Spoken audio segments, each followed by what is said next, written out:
The gate of the capital city opened slowly.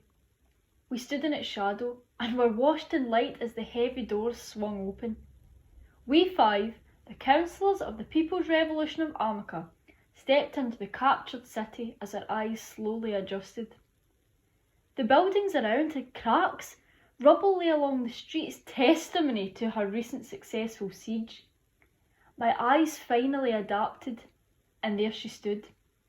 She almost seemed preoccupied, sweeping the ground like she had just done a few years before, when she was nothing more than a peasant like the rest of us. She seemed nothing of the sort now. Although she swept the street, cleaning her mess along with several other soldiers and serfs around, she undoubtedly stood out. 3 crowns rested carelessly upon her, bejewelled and finely crafted for the great sage kings who once ruled this land, recently slain by the woman who stood before us. One loose upon her head, another dangling along an arm, and a third resting upon her other arm. Mary Moran cared little for these objects, but adorned them anyway, as a show of power. It was at that moment I knew we had lost it all. The kingdom of Armagh had turned upside down. In just a few short years, the sage kings in a pointless but devastating civil war, over which many of the contenders would sit on the throne, leaving the country in ruin, put 1/4 rose from the fire. Peasants, serfs, thralls and villains, an army of the discontented. Many coalesced together and changed the world. A council was assembled, with each councillor bringing their own expertise in some aspect of rule. One managed the farmers and both the collection and distribution of food, another sorted the health and care of the people, the third understood trade, a fourth maintained law and order within their territories, and I, Councillor Grey, kept a record of everything. I survey the lands we have, I take the records and analyse the information and consider proposed changes. I may weigh in on them, but it was never my place to act on them. I took notes. I looked at the world and interpreted it, but I suppose the point was to change it. That's where I failed, and where Mary Moran succeeded. In the early days of a rebellion, none rose higher in battle and planning than she. The excellent and strategically brilliant Mary Moran, who quickly rose to be elected chief of our militia and swiftly attaining the lands we then maintained. She fought and killed the 9 kings, freed the 9 regions of Armagh from the tyranny of monarchs, and even captured the seemingly unconquerable capital city, and she did all of this consistently against our once wise orders. Watching her now, a smirk forming in her face, it was as if I saw the future play out before my eyes, myself trapped in my body and unable to change what was about to happen. I asked myself, what do you do when the hero who freed our world did so by defying us at nearly every turn? We told her to defend and not advance. She defied us. We told her to use guerrilla tactics and to not meet the enemy on open field. She defied us. We told her to allow soldiers to return home and help tend the land. She defied us. We told her to cut off supply lines and starve the enemy out. She defied us and she attacked. We commanded that she not throw herself into every battle she found, and she defied us. And she won every single battle. What stops her from defying us again? What stops her from doing anything she likes? The obvious answer would be to punish her. And that's what another councillor stepped up to do. Mary Moran, ever gracious, smirking down on the short councillor, calmed him and welcomed us into her city. She gestured to a building nearby, claimed beds were prepared for us, and that once she had finished helping her people construct an appropriate courthouse, she would happily stand trial. Astounded we stood. 100 eyes had gathered around us, looking on and awaiting our polite acceptance of her offer. The others soon agreed, and I followed. I documented what I see. I seldom carried the torch. Life moved fast, almost as fast as I could write. Around every corner was a soldier, or a quarter, or any other kind of peasant watching me. Once I was one of them. Now I felt like an outsider. They worshipped Mary Moran, the liberator, the saviour, and our efforts to keep the world moving beyond warfare were forgotten, now seen as a threat to their rescuer's life. The trial lasted a week. Deliberations upon deliberations, the fear of the mounting crowd outside and the fear of a free and powerful Mary Moran left a decision hard to make. But none came. As soon as the 7th day, a riot broke out. The court stormed, we taken prisoner, and Mary Moran freed by the people she had once freed before. Our lives were in the balance, but Mary Moran was a merciful God.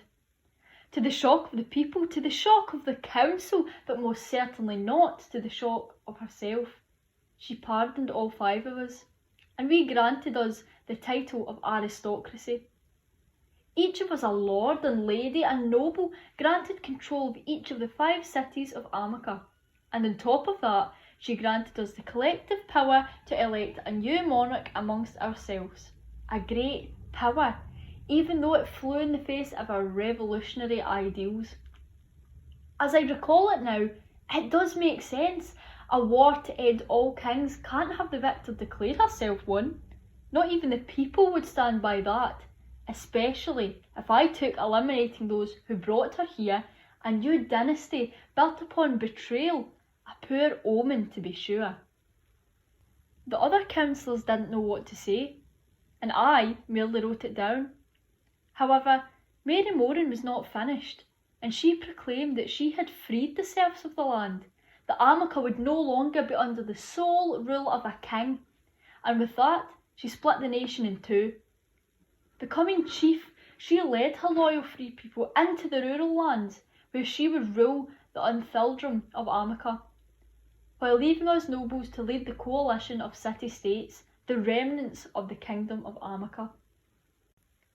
For the early weeks, we seemed to have won, in a sense. The great powers of the cities were ours. We should have control of the ways, and our expertise in our fields gave us an advantage at ruling. We were free to think of the future. Even vowing not to elect a king for such unjust hierarchies could once again spell disaster. But a city is nothing without its people, and the ideal of living free in the lands under the saviour that is Chief Mary Moran led to an emptying of the cities never witnessed before. On top of that, we had little to no military. We know farms and the wealth that was once hoarded within the cities had been taken by Mary Moran as she had sacked them. While we suffered, she prospered. The countryside, burnt by the Sage Kings, now saw new life, with rich farms and even richer trade. We were weak, starving, undefended and poor. We stood no chance. She thrived in war, and with the people on her side, we had to be careful. Plans were hatched, recorded by myself, though I proposed nothing and merely nodded along. A trade agreement, that was the ruse, and the confident Chief Mary Moran rode into the capital to see her victory come to fruition. Upon her arrival, what lasted of her army then leapt into action.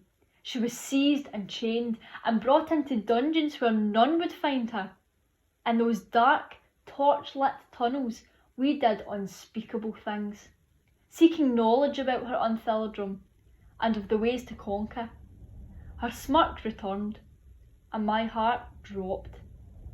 Chief Mary Moran, ever the cruel god, gave us the decision between being saved or being destroyed. Her people would come for her, regardless of where she was. Even uncoordinated, they would overwhelm each city through sheer numbers just to have her back. But Mary Moran looked from one former councillor to another, eventually resting her eyes on me. We have the power to fix that, don't we? A ruler who slaughtered her allies to rise to power may never be trusted. A ruler who forced her allies to accept her rule as unstable. A ruler who dominates her enemies' lands and installs herself as ruler as a savage. And a ruler who is not needed is not a ruler at all. Within a blink, the days have passed. An army has amassed at my balcony. I often forget I am a noble, now the head of an aristocratic house of Grey. But this overwhelming sight burns it deep into my mind, my place in this world. They cheer, for they have won. Mary Moran stands beside me, the declaration lays before me. The other nobles had signed it already. The Cairtaintach, the Great Charter, a constitutional monarchy. The nobles had the power to elect a monarch, and now we have. And this charter grants us the great power to overrule the monarch if our numbers are great enough, makes the monarch beholden to the laws, unifies Amica under a sole hereditary ruler, and grants various symbolic freedoms to the peasantry of the land. My hand quivers, the quill dropping ink onto the page I had written all my life, but the hardest words were that of my name on that fateful day. The revolution ends today. I remember thinking to myself, all our ideals swindled away, twisted back into the old ways with a prettier face. I felt her hand steady mine. It was hardened and calloused, but gentle and reassuring. This was the way forward for us. The cities would see migrants return, the farms would flow their foods all over the lands, the nobles would have real power, and they would be safer under the monarch's protection, as the monarch was safe under the people's protection, and all it would cost me was my soul. The sharp quill in my hand, I could have used it right, instead of writing down, merely agreeing with whomever was near, being a sign of my times. Perhaps I could have aimed for her neck, ended it there. But what would that cost? I asked myself. What we achieved, little may it be, was still more than most ever had seen. Feudal rather than a mere stratocratic tribe. With devolved powers and better management, a monarch somewhat held in line, and keys to power more scattered and free. Could I throw our work away in an instant? My eyes adjusted, as they did on the first day I knew we lost, and my name was written before me. Had I done that? Had she moved my hand as my mind was away? I suppose it doesn't matter. The ink had dried. I can only hope she carries the torch in the right direction, away from the old world and toward something new. The kings are dead, long live the Queen, shout the masses below. A ruler victorious in conquering the land, a ruler who vanquished unlawful kings, a ruler beloved by the people, a ruler needed by the aristocracy, a ruler who once turned down the rule for a greater cause, a ruler who pardoned and protected their lawful peers, a ruler who proved themselves in governing a prosperous land, a ruler elected by the nobility, and a ruler beholden to rights and responsibilities of a constitution. Queen Mary Moran, long may she reign.